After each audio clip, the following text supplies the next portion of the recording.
So you just moved into your first apartment or bought your first house and wondering how you're going to turn that space into a home. Come with me to the Homemakers Fair.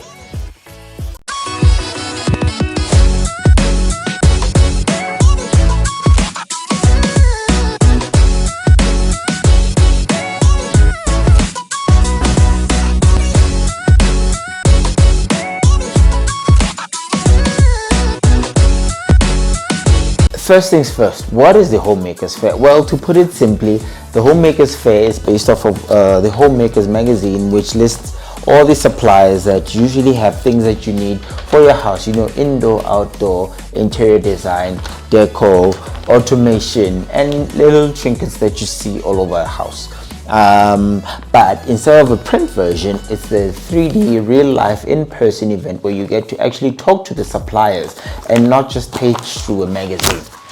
Now, one of the crowd favorite spaces was the interior design and kitchen renovation spaces sort of situation, which had a lot of interior design companies, kitchen design, renovations, and all of that stuff, and furniture shops as well, because they offered something unique for each and everyone, and they sort of catered to everyone's taste to give each person something that would help them make their own home and own space unique.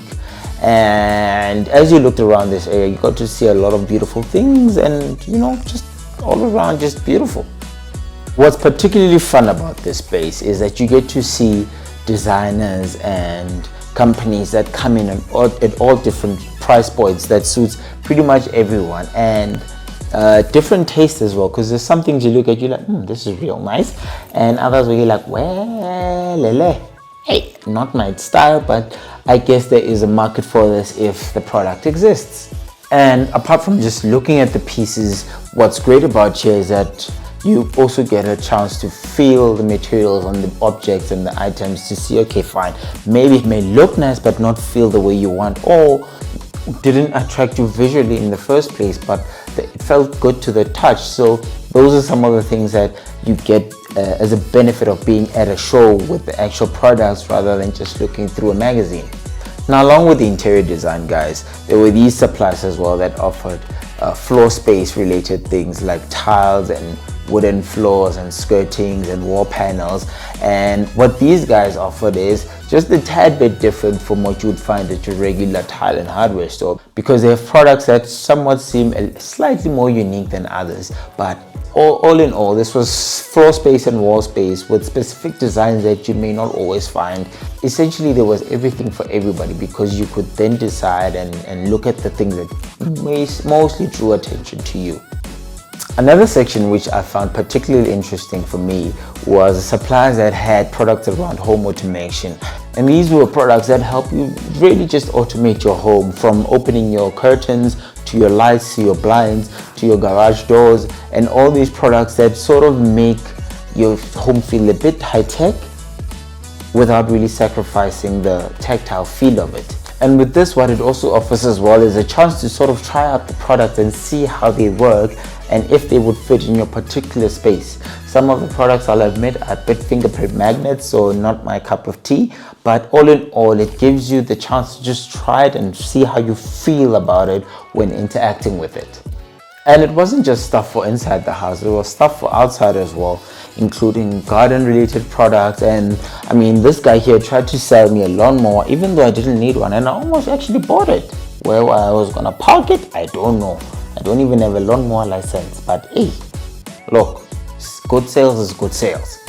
And speaking of outside, Speco were on hand to show us just how their gutter system works, and this is particularly for guys that want to do rainwater harvesting as well as just water management around the home, just to avoid water. Fibertex had the range of products on display as well, which covers stuff from the garden to roofing to waterproofing, and this all also speaks to how you build sustainable houses, or how you maintain your house in terms of waterproofing and improve the garden spaces and whatnot. And if you have a beautiful garden, why not improve it with these nicely packed rocks? I forgot what these things are called, but it's definitely a product that I would like to have in my space on the outside.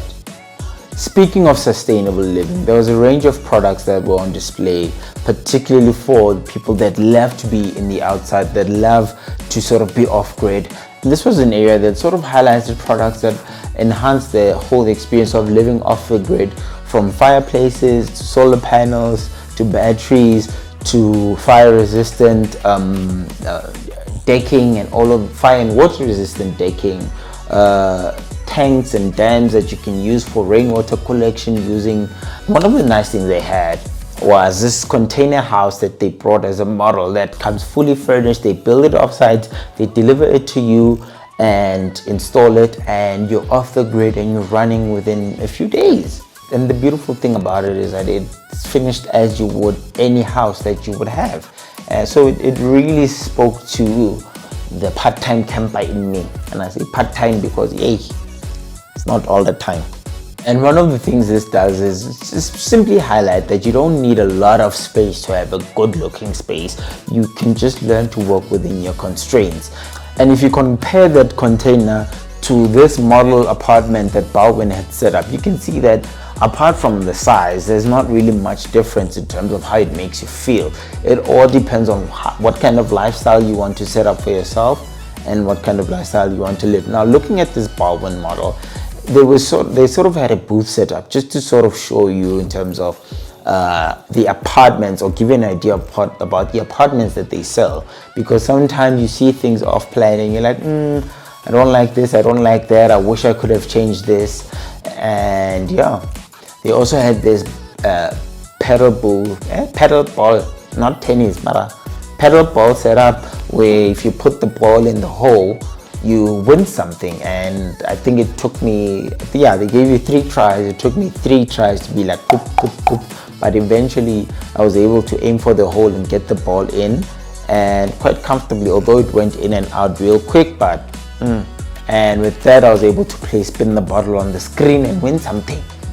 Now, if you're more into the indoor decorating things, there were a lot of suppliers that had all of these other things that were more focused on the indoor stuff, like your finishes, like your plants, like art pieces and rugs and all of these other things that start to make a space feel better. There were also these people that sold diffusers and scents and bags and little decorations. So there's always kind of like a little bit of everything for everyone, because what they try to do is just give a chance for smaller, I don't want to say smaller, but suppliers that offer different products that don't have these giant shops to sort of display to the public over and above what you see in the magazine, to say, yes, this is what the products actually look like, this is how they feel, and give you sort of a taste and to try it. You get to sort of try the products on the spot and then see how they make you feel, how the products feel, evaluate the build quality and all of these things, and then you just figure out things that you need. And for the coffee lovers out there was a couple luxury coffee machines that were on display as well, for just that side of life as well. And then towards the end of the show, there was these sort of VIP spaces where you got to sit and rest and sort of just enjoy the ambiance that was created in the place, as well as get a chance to hear from the experts that were sort of giving advice and how to distribute your budget if you're renovating your space or building, and things were to focus on. So, and overall, you got to get a sense of things and ask questions as well, and engage with the hosts and the guests as well. And overall, the Homemakers Fair for me was quite interesting. I got to see how other people handle small spaces and larger spaces, and how things are decorated, and it's given me a few ideas, and there's a couple of things that I'm looking to implement here. So if you see me breaking down a wall, mind your business, but also ask me what I'm doing. And that was it for the Homemakers Fair 2024.